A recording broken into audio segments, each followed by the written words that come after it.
All right, how to build a sales process that converts clients even without having to go chase more leads. Now, most of the time, the answer to most problems is just get more leads, put more money into ads, right? But more leads do not fix a broken sales process. It's not more traffic, it's not more book calls, it's not more offers, regardless what people are advertising out there.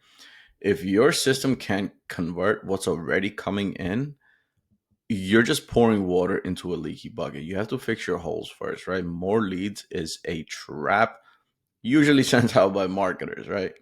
Now, if you're getting leads and they're not showing up to sales calls, it's a sales process issue. If they're showing up but they're not buying, also sales process issue, not a marketing issue. They buy once and then they disappear, also a sales process issue. This isn't a marketing issue. Marketing is just, you put an ad out there, someone gives you the name, email, phone number. As soon as someone becomes a lead, the sales process begins, not marketing, right? So marketing is usually top of funnel. Now, if I handed you 100 perfect leads today and your system only converts at 10%, you'd close 10 clients. If you fix your process and bought that same 10% to 30%, you just tripled revenue without bumping up your ad spend even by a dollar, right? So conversion plays a huge part. The goal here isn't more traffic, it's more trust, more control, more consistency in how you sell. So the three stages I'm going to go through today is for a high converting sales process. Now, this, I'm not talking about a script or anything like that. This is the process.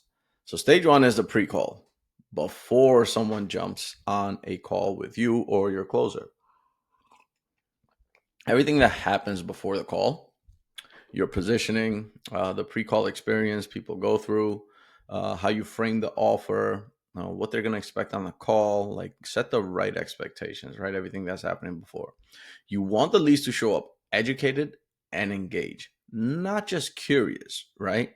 You don't have to bribe someone to show up to a sales call, because if that's what you're doing, they're there to get something, not give you something. They're not there to give you money. And then send them a short quote unquote pre-call video or some sort of a value asset. You can have case studies on there. You can have a breakdown of your offer. You can highlight some pain points and how your solution gets rid of those pain points. And it'll set the tone that you're an expert and not just another sales rep. Sales two is the actual fucking sales call, right? The real sales call has a process: discovery, diagnosis, decision. The problem I see is most sales reps jump right into pitching, which is a big mistake. You have to ask deeper questions, not just about goals, about why those goals matter. Now, one of the biggest things I see is people using scripts. I hate the word scripts. I like using the word framework, because every sales rep has their own quote unquote personality that they need to add onto that framework.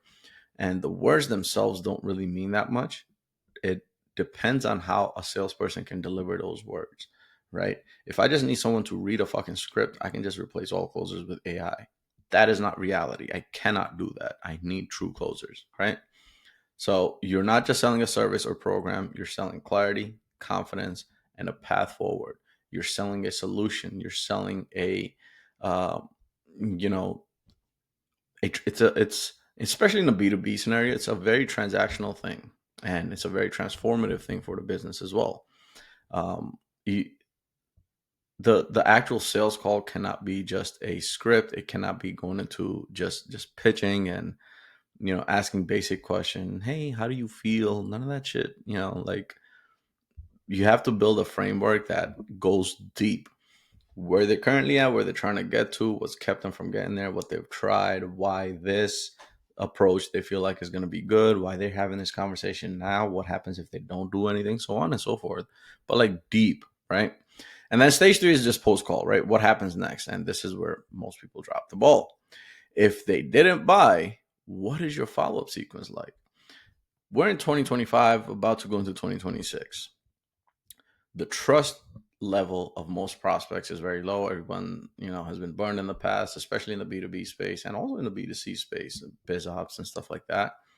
So a lot of offers are not doing one call closes, and it's not by choice. It's just forced not to. People don't want to be closed on the first call. It's just the guard is way up. You can have the best fucking sales training in the world. It's just not happening. It's just the trust is low. The market economics are not working. The market is not responding to that.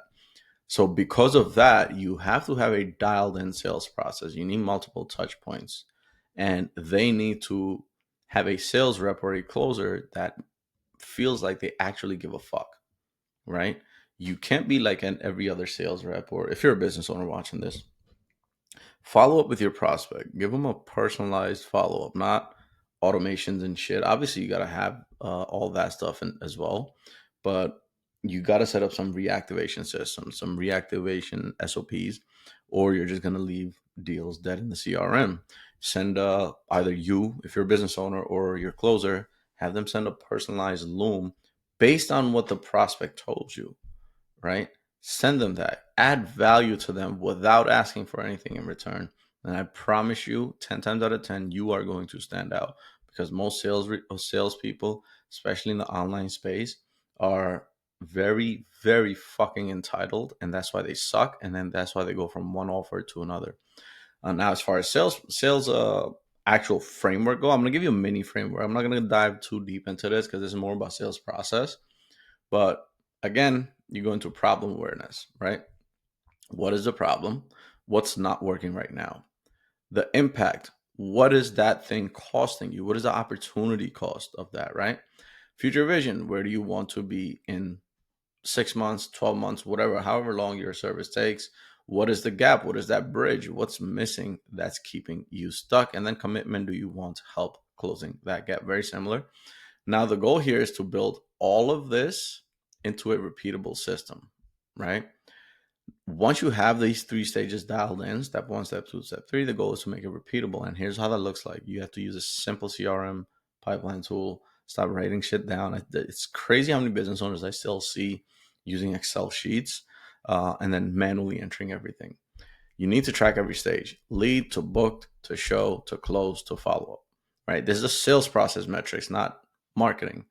Record and review calls weekly. Pick 2 to 3 per week and coach around tone, pacing, and questions. And you only coach if you're good at it. So if you're not good at it, go get help or get better. Watch free stuff on YouTube. You don't need to buy a fucking course. And then next is create scripts that aren't robotic. Again, frameworks. Think of them as frameworks that your team can adapt to their own voice. All right. And that's it for this one. Hopefully you got some sauce out of this. And I'll see you on the next one. Peace.